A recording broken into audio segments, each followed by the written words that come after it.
America, रूस और China के बाद दुनिया की चौथी बड़ी जो एयर फोर्स है वो इंडियन एयर फोर्स है। लेकिन आज पाकिस्तान की एयर फोर्स ने जो इंडियन एयर फोर्स के साथ किया, इंडियन एयर फोर्स आज अपना मुंह छुपाते फिरे है। पूरा आलमी मीडिया उसका मजाक उड़ा रहा है। इंडियन एयर फोर्स के 3 राफेल त्यारे पाकिस्तानी एयर फोर्स ने मार गिराए। राफेल त्यारे भला कौन से हैं? ये जंगी त्यारे हैं जो भारत फ्रांस से खरीदता है। भारत ने त्यारे पहली दफा 2020 में परचेज किए और पाकिस्तान के पास जंगी त्यारा F-16 है जो पाकिस्तान ने अमेरिका से परचेज किया।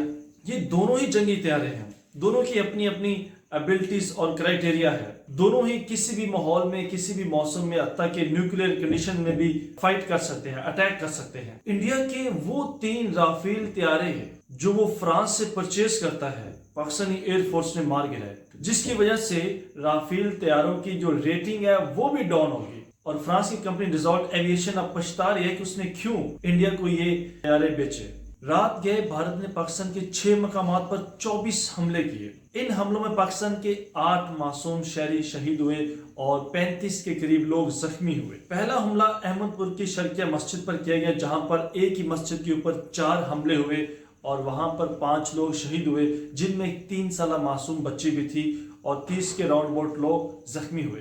दूसरा हमला मुजफ्फराबाद में मस्जिद बिलाल पर किया गया, जहां पर एक ही मस्जिद के ऊपर 7 हमले किए गए और इसमें एक बच्ची जख्मी हुई। तीसरा हमला कोटली में मस्जिद अब्बास पर किया गया और इस एक मस्जिद पर 5 हमले हुए, जिसके बदले में 2 अफराद जख्मी हुए। चौथा हमला लाहौर में मुरीद के की मस्जिद उम्मुल इकरा पर किया गया। इस मस्जिद पर 4 हमले हुए, जिसके नतीजे में 2 अफराद जख्मी हुए। फिर सियालकोट के गांव कोटली लोहारा पर अटैक हुआ, जहां पर 2 हमले किए गए, जिनमें एक मिसाइल हवा में ही मिस हो जाता है और दूसरा खेतों में गिरता है, जिसकी वजह से कोई नुकसान नहीं होता। तीसरा हमला शकरगढ़ में किया गया, जहां पर भी कोई जानी नुकसान नहीं हुआ। भारत का मौकफ यह है कि उसने ये हमले इसलिए किए कि यहाँ पर दहशतगर्दों के ठिकाने थे। भारत के इस दावे को गलत साबित करने के लिए पाकिस्तानी हुकूमत ने नेशनल और इंटरनेशनल मीडिया को साथ लेकर इन मकामात पर जाना था और उन्हें दिखाना था कि जहां पे भारत कहता है कि दहशतगर्द रहते हैं, उन्हें दिखाना था कि यहाँ पर आम और मासूम लोग रहते हैं जिनका दहशतगर्दी से कोई ताल्लुक नहीं है और सिर्फ ये भारत का प्रोपेगेंडा है। इससे पहले कि पाकिस्तानी हुकूमत सहाफियों को, नेशनल और इंटरनेशनल मीडिया को ये तमाम मकामात दिखाती, भारत ने रात पाकिस्तान पर अटैक कर दिया। इस सारी सूरत के पीछे पहलगाम का वाकया है। पहलगाम जहाँ पे दहशतगर्दों ने हमला किया और 26 के करीब लोग मारे गए। इंडिया ने बगैर तहकीक किए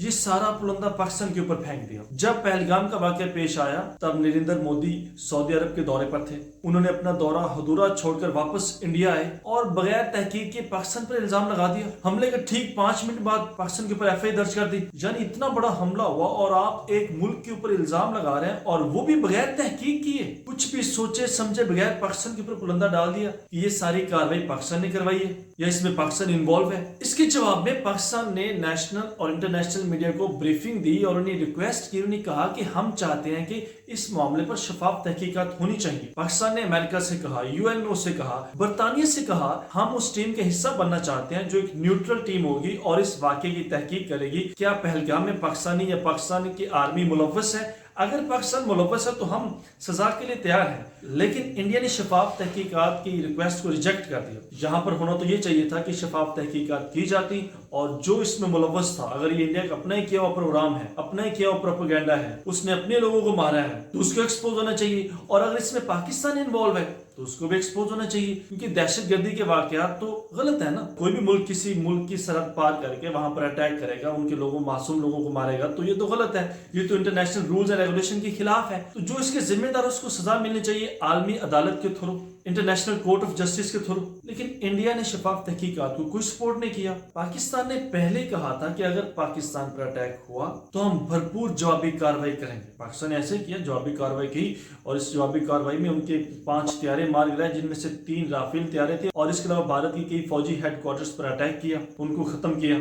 और अभी लाइन ऑफ कंट्रोल पर पाकिस्तान और इंडिया के दरमियान फायरिंग का तबादला हो रहा है। में ये आ रहा है कि यहाँ पर 40 के करीब पोस्टें पाकिस्तान ने भारतीय फौज से खाली करवा ली हैं। पाकिस्तान इस जंग से बचने की पूरी कोशिश की। हमने पहले जिक्र किया कि पाकिस्तान ने अमेरिका से, यूएनओ से कहा, फिर बरतानिया से भी कहा। हमने चाहते कि दोनों एटमी पावर्स कंट्रीज जो हैं जंग की तरफ बढ़े, लेकिन भारत ने इस मामले में पहल कर दी। पहले भी भारत पूरी दुनिया में बड़े अच्छे तरीके से एक्सपोज हुआ कि पहलगाम का वाकया सिर्फ और सिर्फ प्रोपेगेंडा था और ये भारतीय हुकूमत की अपनी ही एक साजिश थी, इसमें पाकिस्तान कहीं भी इन्वॉल्व नहीं है। अब इस जंग का नतीजा क्या हो सकता है? भारत ने पाकिस्तान पर अटैक किया, पाकिस्तान ने जवाबी कार्रवाई की। अब अगर दोबारा भारत पाकिस्तान पर अटैक करता है तो जाहिर बात है अब उसका अटैक थोड़ा शदीद होगा और पाकिस्तान की जवाबी कार्रवाई भी शदीद तरीन होगी और ये जंग तवील या शदीद सूरत अख्तियार कर सकती है। लेकिन अच्छी बात यह है कि खबर सुनने में आ रही है और उसकी कई फुटेज भी मंजर आम पर आ रही है कि भारत ने आजाद कश्मीर में चौरा कॉम्प्लेक्स पर सफेद झंडा लहरा दिया और अमन की या जंग बंदी की रिक्वेस्ट की है। यानी भारत ने अपनी शिकस्त तस्लीम कर ली है और वो इस जंग को आगे नहीं बढ़ाना चाहते। दूसरी तरफ यूएनओ ने भी सालसी की पेशकश की है। यूएनओ के सेक्रेटरी ने पाकिस्तान के वजीर आजम शहबाज शरीफ और इंडियन वजीर आजम से एक ही घंटे में कई दफा कॉल्स की हैं। दोनों को जंग से रोकने की पूरी कोशिश की है और दोनों को टेबल टॉक पर लाने की कोशिश कर रहे हैं। ये दोनों बहुत ही अच्छे इशारे हैं। ये जंग तवील नहीं होनी चाहिए, दोनों मुल्कों के मासूम शहरियों को निशाना नहीं बनाया जाना चाहिए और फिर दोनों मुल्क की एटमी पावर है और एटमी पावर्स ममालिक के दरमियान जंग का मतलब खेल खत्म।